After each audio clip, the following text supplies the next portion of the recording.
Ben 10 Alien Force is a continuation of the original Ben 10 series, featuring all of the characters 5 years older. The first 2 seasons of Alien Force are what many people believe to be the peak of Ben 10, so in this video, we are gonna find out if the first 2 seasons of Alien Force really deserve the title of peak Ben 10.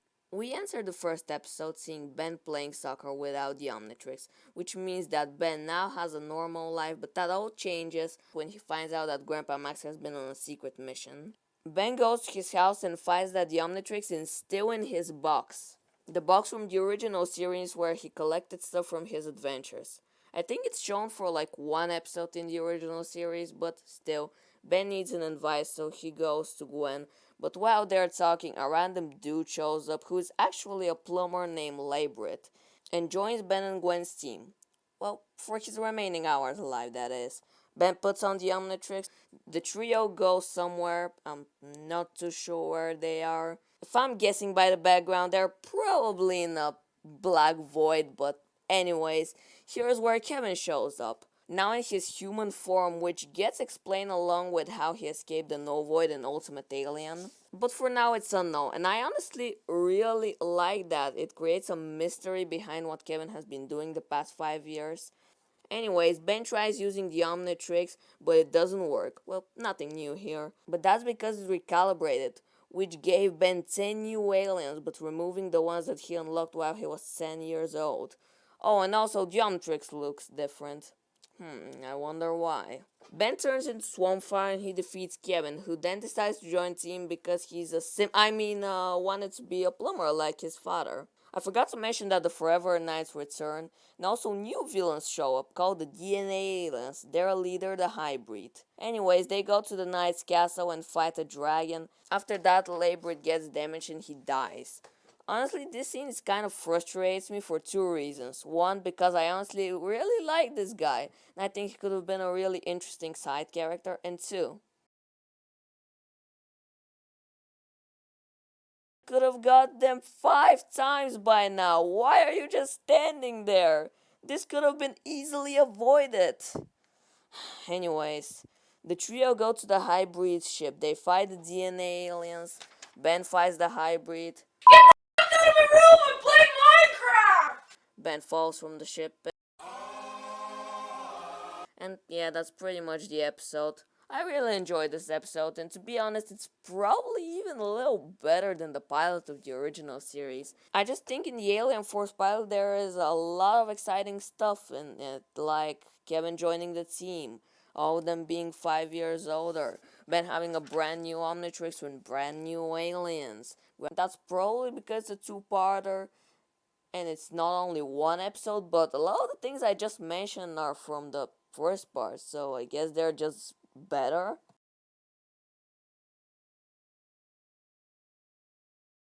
Now, this Alien Force's biggest problem, well, at least what the fans think to be, and I kind of agree. Let's start with the show's biggest problem, the backgrounds, which are basically nowhere to be seen. Like, every time they're fighting in the dark, it's just a black background, nothing, just solid black void. And this happens only in nighttime, so it wouldn't be that bad, right? Well, most of Alien Force episodes are during the night, and there are like 8 scenes where they're in the day, so yeah, this is why it's so bad, and the backgrounds are just terrible. In terms of the art style, it's honestly pretty good. The main trio look at their best in my opinion, and human characters look great in UAF in general. The aliens look great as well, although some of them are really simple like Goop or Alien X, but they are also effective, so it doesn't matter. But the classic series still has the better art style, although UAF probably has the better human designs in my opinion. The animation is also really good, the fight scenes are very interesting, as well as the alien powers. But still, the classic series is still better because it just used so many good effects. The transformation sequences in that show were just amazing. The music in Alien Force is good, but they reuse a lot of soundtracks and they use like 5 for the entire show, probably, so it does get repetitive, but they are still solid, but probably not as much as the original series. I would probably say that the classic series does all these things better than Alien Force, But that doesn't make the Alien Force art style bad, just simpler than the first show. But the next thing we're gonna talk about is definitely an improvement.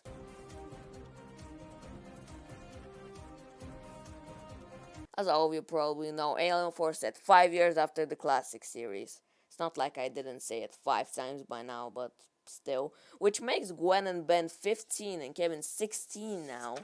Ben is now much more mature than his 10-year-old counterpart, and that's mainly because Grandpa Max is not here to guide him and teach him lessons to become a better person, and most importantly, a better hero. I really like what they did with Ben these seasons, and him trying to recruit different plumber kids to create a team is also an interesting thing he needs to do. Some find Ben in these seasons kind of boring and bland, and I can definitely see how some people can find him to be this way, but I think it works for his character. Honestly, Gwen didn't got much of a change other than the fact that she now likes Kevin and that she's a nanodite. Kevin, who is now a good guy but still has his criminal habits like breaking in somewhere countless times. In one episode, he steals the rug's bucket, although it was for a good cause. And I think they get it back. I don't think it's shown how they got it back. We also find out that his dad was a plumber and he joined because of that and for other reasons. So let's move on to the side characters, starting off with Alan, who is half human, half pyronite, species of heat blast. He's cool. His introductory episode is kind of boring to be honest, and he doesn't have much of a personality, but he is still pretty solid. Dogstar, or Michael Morningstar, is a pretty good villain. He's cool, he's intimidating, has cool powers. I mean, what more can you ask for? Julie Ben's girlfriend is okay in the first half of Alien Force, but then they ruin her in season 3 and completely destroy her character in Ultimate Alien, but she was alright in the first 2 seasons. Helen is alright. She's probably my least favorite or second least favorite of the Plumber kids, but she's still pretty good. Manny is probably my favorite of the Plumber's kids because he's just very funny and he's pretty cool. Pierce is a really cool guy. They first think that he's dead, but then they find out that he was just sent to the null void. He's the leader of the Plumber's kids and he's a really good character. It's kind of sad that he dies in Ultimate Alien for no reason. Orion is a hybrid, but he's actually good. Well, not from the start, but he becomes a good guy when Ben and him are trapped in a random desert planet, so they have to work together to get out of there. And honestly, this episode is great. It's probably one of the best episodes of Alien Force, and Ryan is a pretty cool character. Professor Paradox was a normal doctor or professor or scientist until he got sucked by a portal and learned to control time, and he's honestly one of the best characters in the entire franchise, to be honest. Now, let's talk about the reason everyone liked this show so much. Ship is just great. He's just amazing, and if you think otherwise, you're just wrong. I mean, just look at him. He's so adorable. He's amazing. He's great. What more can I say about him? Now that we covered the most important things about the season, there's only one more thing left to talk about. The finale. The episode starts with Ben playing soccer when Paradox shows up in front of everyone, but I guess that doesn't matter. He and Asmod, the creator of the Omnitrix, tell Ben that the hybrids are finally going to execute their plan that they were setting for the past 2 seasons. So Gwen and Kevin go to recruit the characters that we were introduced again throughout the last 2 seasons. Well, except Bazel, Simeon, the dragon, and that big green baby, but at least they brought back Ship. And Nazma talks with Ben how he shouldn't be in the war, so he gives him master control to fight in the war. And you know what this means? Yes, we finally see Ben using his old aliens. Well, we only see 3 in this episode, or 4 if you wanna count Diamond Head, but it is still pretty hype. So they fight the DNA aliens. Ben decides to cure them using the Omnitrix, which Cooper sees, and makes guns for everyone to use so they don't kill them anymore. It only took them killing half the population in Bellwood, but win is a win. The trio and Asmod go to the hybrid planet or base or whatever it was. Ben cures them, then Ryan shows up and gives them a speech that makes them stop the war. The Omnitrix resets itself, so Ben has no longer master control, but he does get a brand new alien, which we don't see until next season, but I think it was better off like that anyway, so whatever. Before we move on to the conclusion, I just want to talk about some cool stuff in the finale, like Gwen becoming a nanodite, and Kevin using the upgrade on his car. And basically, how this finale brings everything from the characters to the plot points from the past two seasons, and it's probably one of, if not the best Benson finale ever. Now let's answer the question. Is Benson Alien Force Peak Benson? I mean, the answer should be obvious, right? I mean, it has great characters, interesting story, pretty solid visuals. Sound design is not the best, but still really good. I guess you can say Alien Force Peak Benson. It's not my favorite Benson show, but that doesn't mean it can't be the best.